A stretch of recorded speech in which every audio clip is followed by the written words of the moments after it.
4 orang? Ya, berarti yang masuk ada 31 orang ya? Iya. Oke, sebelum memulai kegiatan hari ini, izinkan Ibu untuk memimpin doa terlebih dahulu ya. Anak-anak bisa berdoa dalam hati dimulai. Oke, kita mulai. Hari ini aku izin menyampaikan sedikit dulu tentang tujuan aku hari ini masuk ke kelas ini ya. Sebelumnya, oh ya, aku belum perkenalan ya. Sebelumnya perkenalkan, aku Cynthia Bunga Dita. Kalian bisa panggil Ibu Cynthia atau Bunga, bebas. Ibu dari mahasiswa Prodi Bimbingan dan Konseling IKIP Siliwangi. Dan jurusan Ibu itu guru BK ya. Dimana nih perspektif kalian tentang guru BK? Ada yang pernah ngobrol sama guru BK? Sering. Curhat. Kenapa? Biasanya ngapain kalau ke guru BK? Curhat. Kasus. Biasanya guru BK itu selalu dipandang sebagai guru yang galak atau biasanya cuma nanganin kasus-kasus yang berat doang, benar gak? Benar. Padahal sebetulnya guru BK itu enggak menyeramkan itu dan enggak cuman menyelesaikan kasus aja ketika ada masalah, tapi guru BK itu banyak banget tujuannya, atau guru BK itu enggak cuman nyelesain masalah aja gitu, tapi kalian bisa juga curhat atau bisa juga ketika kalian ada permasalahan pribadi, sosial, karir atau belajar, itu kalian bisa konsultasi ke guru BK. Nah, di sini aku bakal memberikan layanan karir atau bimbingan klasikal tentang karir, yaitu temanya menemukan arah karir yang tepat untuk masa depan cemerlang. Nah, sebelumnya ada yang sudah pernah dengar kata karir? Apa karir? Ada yang bisa mendefinisikan karir itu apa? Pekerjaan, apalagi? Masa depan. Masa depan, apalagi? Ada lagi? Oke, nanti bakal aku jelasin ya apa itu karir yang sebenarnya. Sekarang aku mau ajak kalian ice breaking dulu. Ice breakingnya kayak gimana? Ice breakingnya nanti aku bakal tunjuk siswa pertama. Nanti siswa pertama itu harus menyebutkan nama dan cita-citanya, lalu alasannya kenapa. Misalnya cita-cita aku nih, aku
dapat dengan kemampuan diri. Yang ketiga, peserta didik dapat memahami keterkaitan antara pendidikan, keterampilan, dan pilihan karir.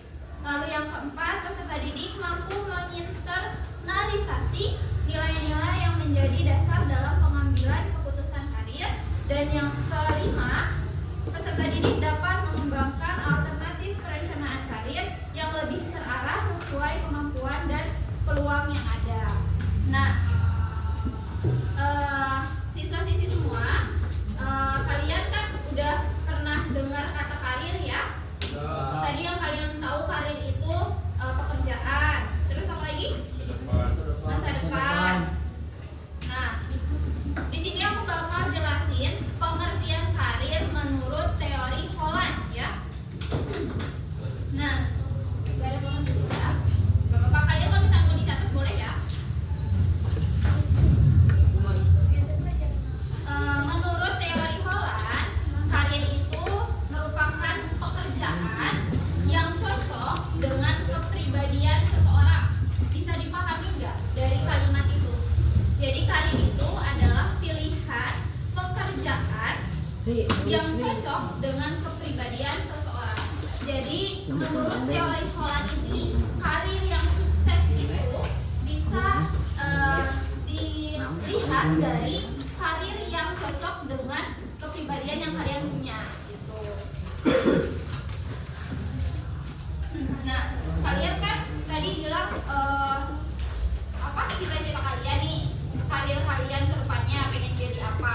Itu kira-kira udah sesuai dengan kepribadian kalian atau belum? Atau tadi asal sebut aja? Udah sesuai dengan kepribadian kalian?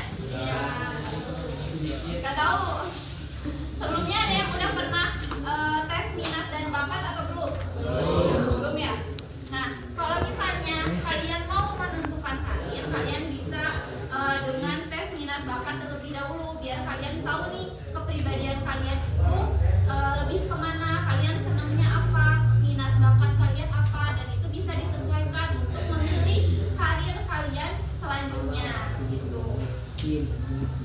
Nah, aku ulangi lagi, kalau misalnya menurut teori Holland ini, karir yang bisa dibilang sukses itu ketika pekerjaan yang kalian miliki itu cocok dengan kepribadian kalian. Jadi ketika di lingkungan kerja kalian bisa merasakan kenyamanan, terus bahagia, sukses karena kalian merasa senang nih pekerjaan yang kalian lakukan itu sesuai dengan kepribadian kalian gitu kan. Kalau misalnya kita nggak suka sama pelajaran tertentu nih, kalian pasti males ingat pelajarannya, benar nggak?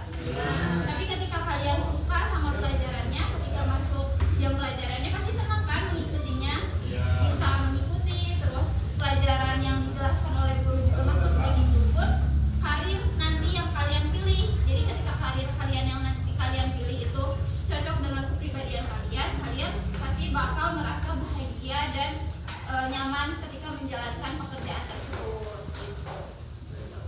Bisa dipahami? Nah, di sini aku bakal kasih contoh. Yang pertama, ketika kalau misalnya kamu suka membantu orang, itu kamu cocoknya jadi guru, jadi konselor, jadi perawat. Nah, itu cocok karena kamu suka membantu orang gitu. Lalu contoh yang berikutnya, kalau misalnya kamu sukanya hal yang kreatif atau seni, berarti yang cocok pekerjaan apa? Menggambar, desain, ya, arsitek, content creator. Tadi siapa yang mau jadi content creator? Nah, berarti kalau misalnya kamu punya kepribadian yang kreatif, suka seni, itu cocok untuk masuk ke content creator. Tapi kalau misalnya kamu gak punya kepribadian itu, nanti kamunya gak bakal nyaman karena kamu gak punya basicnya, ya. Nah, kalau misalnya kamu suka yang logis atau suka yang menganalisis, cocoknya jadi apa? Cocoknya jadi IT, terus analisis data, teknik, terus laboratorium. Nah, itu cocok ke kalau kamu punya kepribadian yang logis.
kembangkan. Contohnya apa? Contohnya ketika punya bakat komunikasi atau public speaking nih, orangnya senang banget ngobrol dari kecil. Nah, itu bisa kalian kembangkan si bakat itu, bisa menjadi nantinya public speaker ataupun moderator, MC dan lain sebagainya. Nah, itu dari bakat komunikasi yang kalian punya. Itu bedanya bakat sama minat. Diulangi lagi, kalau minat berarti hal yang kalian sukai ya. Kalian tertarik nih kalau lihat ini gitu, lihat desain, lihat seni. Nah, itu minat. Kalau misalnya bakat itu kemampuan yang kalian punya dari lahir. Coba ada yang mau ngasih tahu ke kita siapa punya minat apa dan bakat apa?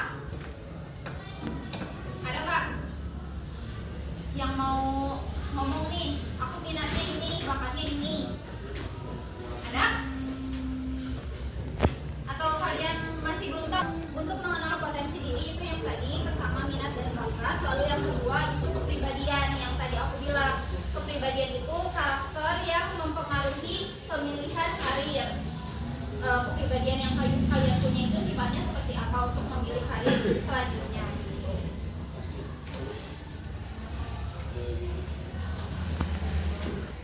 Itu ada 6 tipe kepribadian. 6 tipe kepribadian ada disingkat menjadi RIASEC atau RIASEC ya. Itu untuk 6 tipe kepribadian menurut Holland. Apa aja? Yang pertama, realistik. R-nya itu realistik. Di mana orang itu sukanya yang praktis dan suka kerja lapangan. Kalian merancang karir. Yang pertama, kalian harus kenalin diri kalian sendiri dulu. Yang tadi kalian harus tahu dulu minat dan bakat kalian, juga kepribadian kalian itu seperti apa. Nanti yang kedua, setelah kalian tahu nih minat dan bakat lalu kepribadiannya, kalian cari informasi, entah itu di Google, di sosmed dan lain sebagainya. Kalian cari informasi karir yang sekiranya kalian cocok nih dengan minat bakat kalian. Lalu yang ketiga, tetapkan tujuannya. Tujuan apa? Tujuan jangka pendek dan jangka panjangnya. Jangka pendek misalnya ketika pilih karir tersebut, jangka pendeknya nih selama 1 tahun apakah bisa memungkinkan atau tidak karir yang kalian pilih. Begitu pun untuk jangka panjangnya. Jangka panjangnya karir yang kalian pilih apakah akan meyakinkan atau tidak. Setelah itu yang keempat, kalian bisa pilih alternatif karir yang realistis, atau misalnya kira-kira nih yang karir yang kalian pilih itu terlalu idealis ya, dan ternyata amin-aminnya tidak tercapai. Kalian juga harus punya plan untuk karir yang realistisnya, atau plan keduanya karirnya yang bisa kalian ikuti itu apa. Jadi nggak cuma terpaku ke satu karir aja, tapi tetap harus punya 2 plan atau 3 plan karir yang bisa kalian jadikan cadangan gitu ya. Lalu yang kelima itu evaluasi secara berkala. Evaluasi ketika kalian sudah menginjak karir tersebut, kalian evaluasi apakah kalian betul nyaman dengan karir yang kalian pilih atau tidak. Kalau misalnya tidak, kalian bisa ulangi untuk tes minat dan bakat lagi, apakah ada yang salah atau tidak. Bisa dipahami? Oke. Ada yang mau ditanyakan dulu nggak dari penjelasan aku tadi? Atau sudah paham? Atau ada yang mau tanya apa gitu misalnya? Ada nggak? Ada? Kalau nggak ada, aku ada LKPD atau lembar kerja peserta didik yang harus kalian isi ya.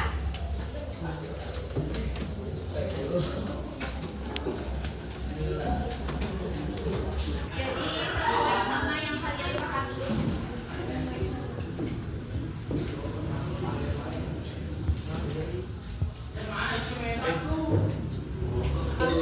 Kegiatan hari ini sudah selesai. Gimana? Coba evaluasi tadi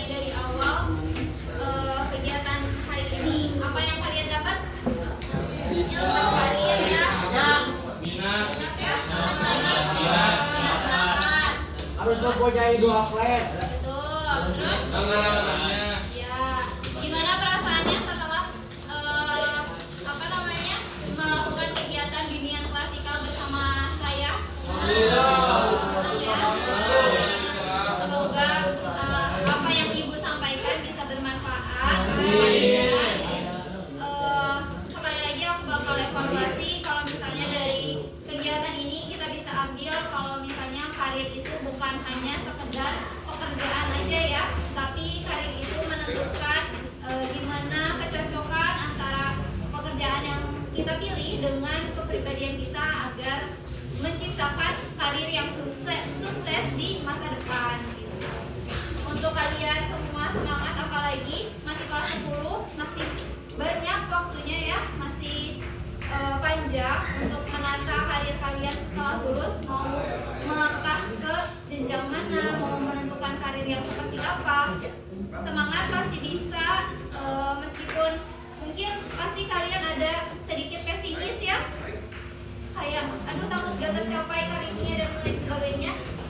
Ibu percaya kalian pasti bisa dan harus bisa ya mencapai karir yang kalian mau.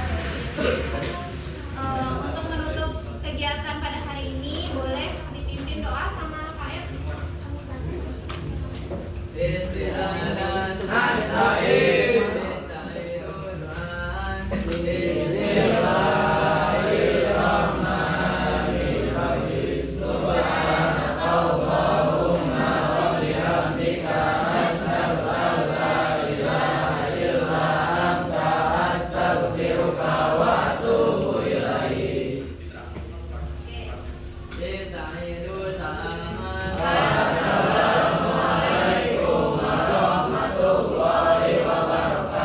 Waalaikumsalam warahmatullahi wabarakatuh. Terakhir, terima kasih untuk semuanya yang sudah berpartisipasi aktif dalam kegiatan bimbingan klasikal hari ini. Semoga apa yang aku sampaikan bermanfaat dan mohon maaf bila ada kata atau perbuatan ibu yang kurang berkenan di kalian ya. Wassalamualaikum warahmatullahi wabarakatuh.